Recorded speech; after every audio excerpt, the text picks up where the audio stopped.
Hey guys, it's Stephanie Legacy coming to you live, reminding you to love your life and live your legacy.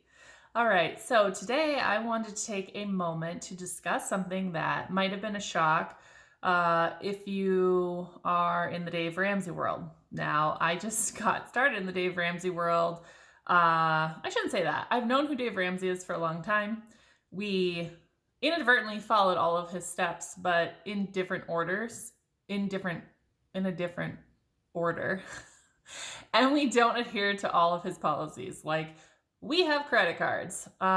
We pay them off every month. We don't exceed our budget. I know Dave Ramsey says that might get you to spend more money than you normally would. I trust myself and we pay off our credit cards. But either way, I think Dave Ramsey has a lot to offer anybody who could use some help in terms of money. And I think there's a reason why he has his principles and policies and he sticks to them, and that's part of his program. So I recently got re-engaged with Dave Ramsey by listening to a podcast that had Chris Hogan on it. And if anybody knows who Chris Hogan is, I mean, how can you not love him? He is so uplifting.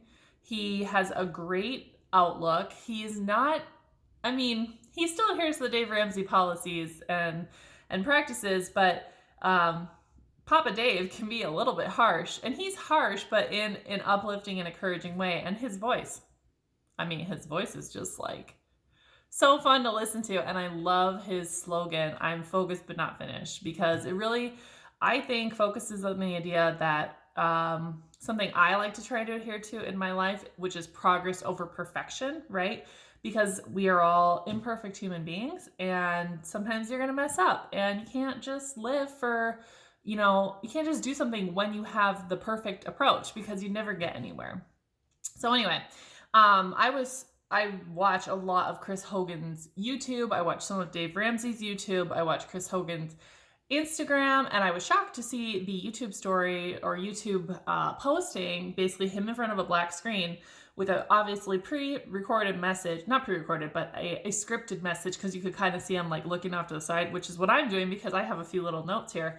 But he was definitely following a script, and he basically shared that he had lived his life in ways that were not in accordance with the Dave Ramsey principles, and that he was no longer going to be with Dave Ramsey, and that he should, he was proud of us, and you should continue to follow Dave Ramsey for advice, which I think was I'm sure that was part of his whatever settlement he had with leaving.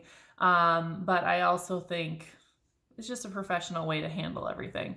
So I was shocked. I was sad. And then, of course, I did a little bit of digging because I'm like, what the heck happened?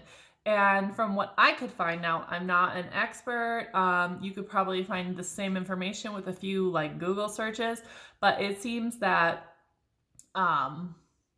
Chris Hogan got divorced from his wife, I think back in 2019, and maybe 2018, I don't recall.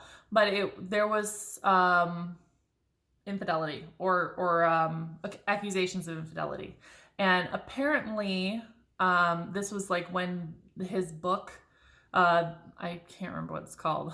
I'm drawing a blank. But anyway, he was being penned as the author for his new book. It was basically the follow-on to to the Everyday, I think it's called Everyday Millionaires. And it was part of his big book promo and whatnot, right? And apparently Dave Ramsey, within Dave Ramsey Enterprises, has a policy that you have to live in a godly fashion, and certain things will not be tolerated. So things like infidelity, things like, I guess, living with somebody out of wedlock or before you get married. And what happened, apparently, is that the Ramsey organization, or people are stating, decided to kind of push that aside when it came to Chris Hogan, and a female who was actually pregnant out of wedlock was terminated from her job recently. And she actually filed a lawsuit against the Ramsey organization, stating that they do not treat all employees in a fair manner, or do not enforce the policy basically in a fair and consistent manner. So, a couple things. I'm not necessarily going to touch on the infidelity component of it, because I think that that's a very personal topic.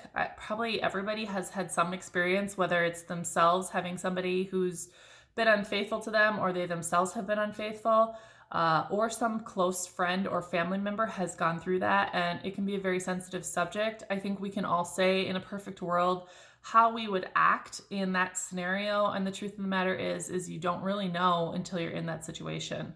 I know with my previous boyfriend in college, I tolerated a lot more than I should have.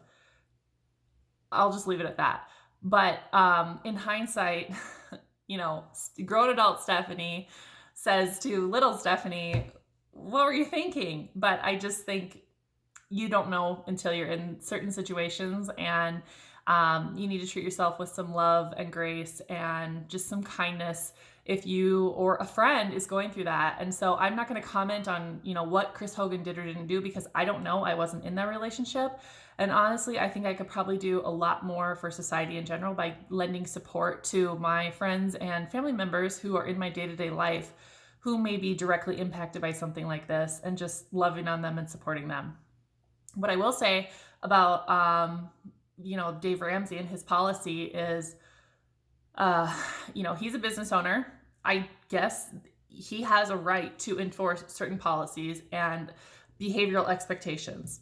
And I'm kind of surprised that that's legal, to be honest, in terms of, it kind of seems like the company is passing some sort of like moral judgment on people's behaviors, but perhaps because he's based in Tennessee and he is a privately held company, nothing where it's, like stock or shareholder ownership.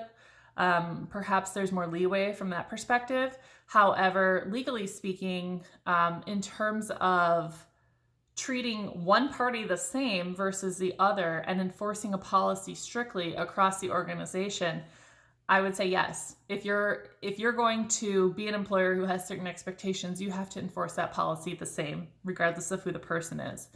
And then if you're an employee and you decide to become or agree to gainful employment with that person, it's an agreement. And so you agree to abide by those expectations. And I'll just say that I think Ramsey would kind of be interesting to work for in a sense. Obviously, I'm interested in personal finance, and so I think that would be kind of fun, but I had no idea that was a employment policy, and I'll just leave it at that. My employer clearly does not have that. Most employers, I would think, don't, and so I think it's very interesting. I think, the approach of his organization having that, and that just seems very in line with what Dave is. He's very black and white. You do it this way or it's wrong, right? And I think sometimes that's what can turn people away from Christianity too, right? We are all imperfect people. And so hearing like, no, if you fall off, if you falter, if you anything, you're wrong, you're cut out, done.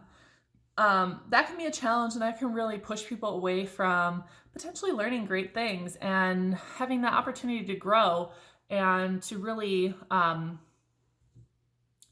like when it comes to Christianity, to get to know God and to get to flourish in his abundance, right? Like just because some human being says, this is wrong, when we don't really know the heart of the Lord, I think it's something, this policy is an example of how it can turn people off from Dave Ramsey.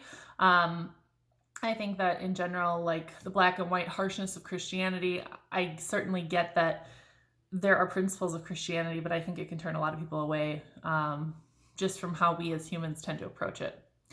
And that's one of the things I really liked about Chris Hogan. His slogan, like I said in the beginning, was focused but not finished. Again, in my mind, that's progress over perfection.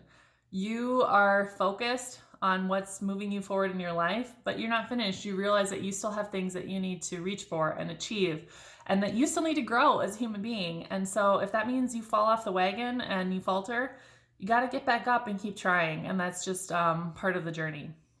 So with that, I will just say that I think, again, each employer it sounds like, has the right to have their own policies and procedures. I personally will be sad that Chris Hogan is no longer part of the Dave Ramsey organization. I still think Dave has a lot of great things that can benefit a lot of people. He does, like I said, have that this or that approach. And I think for people who are really struggling with debt, and trying to get their finances in order, sometimes you need that structure. You need somebody to say, no, this is what you're doing. Don't deviate until you can handle X, Y, and Z. Don't talk to me about points 1, 2, and 3, right? You need somebody to break down those little steps. And I think that's exactly what Dave Ramsey does. And so from that, you could argue, oh, are his steps the right approach? Is his idea of, only $1,000 emergency fund or debt snowball versus debt avalanche? What's better? I think that comes down somewhat to knowing what's going to be most rewarding to you. He would say that it's a proven system and there's reasons for it. And you know what? He's probably right. And it's worked for a lot of people. But I think my message about Dave Ramsey is that I think everybody can learn and gain something from his system.